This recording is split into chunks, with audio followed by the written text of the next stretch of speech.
Like, we have all these laws and rules. And this, to the left, it makes absolutely no sense to be arguing against tariffs.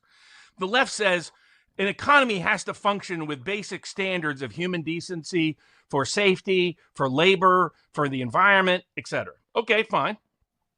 There are clearly economic costs to that regulatory burden. So for the employer, that doesn't necessarily translate into increased price of goods, because again, the prices are really set by the marketplace. You can only charge what you can get for it. If you can't get that much for it, you just can't get it. Now, whether or not you can make a profit on that is where it's all impacted, and whether you develop or anyway. But right now, the left has the most insane logic in the world, that they're saying the only way a free market can operate is if certain minimal standards of safety are met for environment, labor, and the rest. Unless you decide to go to a foreign country. Then you can ignore all the labor laws. Then you can violate all the safety laws you want, and we'll reward you for it with free access to our market and customers. That makes no sense at all. Either you believe in these environmental and labor standards, or you don't. Because if you do, they have to be universal. Like, oh, I've seen this nonsense. Americans don't want to work. That's garbage. Quit lying about the American worker. I don't care whether you're Vivek. Go back to India, Vivek, if you believe that kind of nonsense. We don't need you here. I don't need any of these people here that want to demean the American worker. We were the #1 manufacturing country in the world for the better part of a century. We put manufacturing on the planet. That's who America is. So these bunch of crying commies can go to whatever foreign country they want to go to and quit demeaning and defaming the American worker. So those United Autos workers were there with President Trump because they understand the importance of this. Because here's what we've been telling American manufacturers. If you're dumb enough to make your product in America, we will punish you and charge you double, triple, quadruple what is charged a foreign company that abuses its labor, that strips its environment, and that denies safety to its products. That is what has been insane from day one. All Trump is trying to do is have an even playing field, not one which screws the American worker. Get rich. How has China had a radical improvement in its economy over the last quarter century? Guess what they used, by the way? High tariffs. How is that? I thought high tariffs destroy the economy. High tariffs are going to be really bad. Not for anybody who's ever done them in the entire history of the world. And Phillips was right. And guess what? Bill Clinton wrong. George W. Bush wrong. All the economists wrong.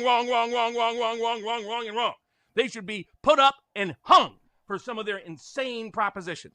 They all said NAFTA was going to lead to a boom in American production. Wrong. They said inviting China in is going to lead to a boom of American prosperity. Wrong. They've been wrong on all. They said doing lower tariffs would help America compete with Germany and Japan. Wrong. All they've been is wrong, and wrong.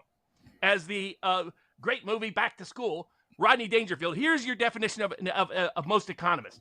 They're that professor who's getting up with his fan, who says we're going to make widgets and so forth. And Rodney Dangerfield, a real businessman like Donald Trump, said that doesn't make any sense in the real world. And the economics professor he goes, well, we're here with the academy. We're not going to listen to that. Your rogue behavior. And so later the economics professor says, where should we put our factory? And Rodney Dangerfield said, Disneyland, because that's where all the other fantasies are. Because that's what they live in. In the real world, anybody who actually is literate in economics, in economic history, understands Phillips was right, and all the corporatists, all the globalists have been wrong. And Donald Trump is done with it, and so are the American people. Joden says, these tariffs will send us into a depression if they are permanent. We currently have in 500,000 unfilled manufacturing jobs. If everything is coming back to America, who the hell is going to do it? We currently have... Remember, we did it for a century and a half.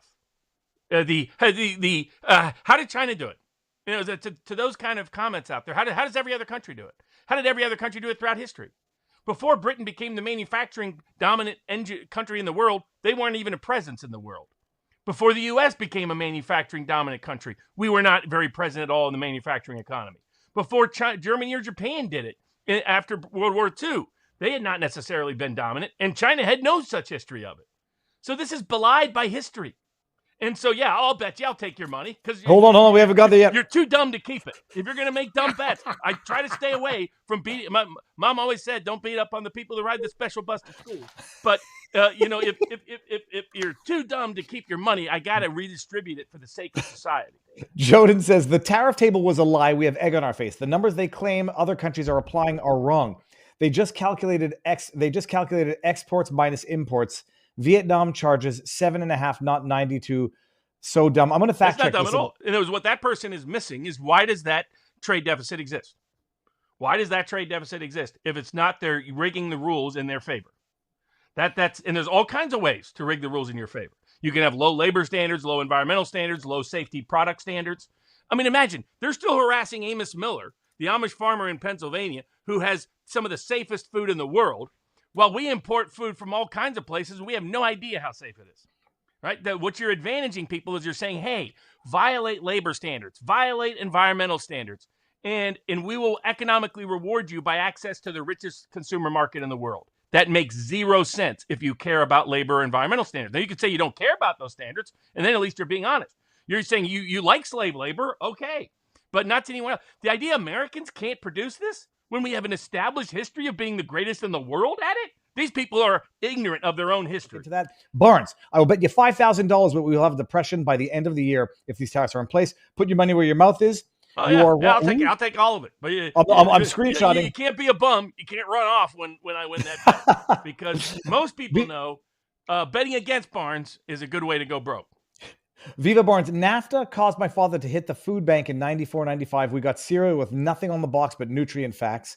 Thanks, Bill Clinton and the shills who passed it. I remember severe. They kicked the working class in the face. These are people who saved our country. These are people who built our country. And then when they got up, they kicked them in the face again. And then when they got up, they kicked them in the face again. They're done with it. I'm done with it. Trump is done with it. The American people are done with it. Save your nonsense, ludicrous, bogus economic theories that have been disproven by reality again and again and again and again, like this schmuck who's going to be writing checks to me for the rest of his natural-born life.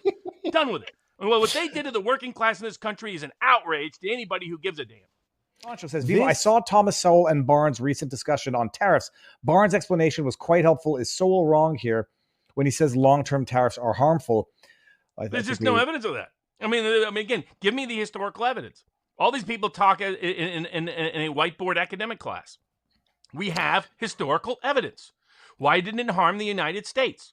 Why didn't it harm the UK? During the greatest growth periods for the United States happened with high tariffs. The greatest economic growth period for the UK happened with high tariffs. The greatest growth rate for Germany and Japan in the post-World War II era happened under high tariffs. The greatest growth rate for China happened under high tariffs. How is it the greatest growth rate of any country in the world for the last 3 centuries directly corresponds with high tariffs if high tariffs destroy your economy? And Realpolitik, €5 or €4.99. Economics not quite right by Robert. Imposition of tariffs shifts supply curve and thus alters profit maximization equilibrium price. Exactly. Correct. And not only that, that's another great point Leitzinger made. When you destroy manufacturing, you not only destroy the industrial base. And why does that matter? What we saw is with working class communities, when they have a job where they get to make real things with real pride, not these fake jobs. This is why I love the Lotus Eaters one. They're like, get this fake economy, and they showed these little TikTok girls going, woohoo, we're like fashion PR people. We're sitting at the beach, and in between our cafe au lait and our little Chardonnay, we're doing little emails because that's the real economy. That's not a real economy. His point was a real economy is real men make real things.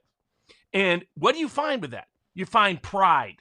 And what happens when people feel good about their jobs, when they feel good about work, when it provides a stable income and secure benefits?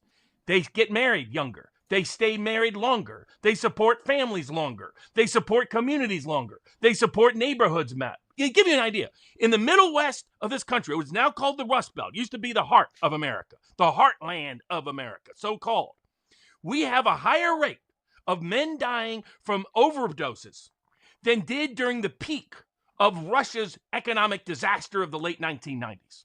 More American men are dying from disease and disability in our country than in some of the worst economic downturns anywhere in the world. And Trump cares about those people. I get a lot of these fake libertarians don't care about him. Donald Trump does. The media doesn't care about him. He's been spitting on him for the last 2 decades. Oh, you're wrong. Go back to listen to Al Gore debate Ross Perot. Oh, Ross, you just want to profit from this yourself. An absurd allegation, by the way, where Gore promised the whole country would profit from NAFTA. Instead, it not only degraded the environment that he claimed he cared about. That was always a scam, just to get rich and to get another special massage. Because Al Gore loves those happy endings. But it wasn't a happy ending for the American people. And that's what's got to stop. That's what's got to end.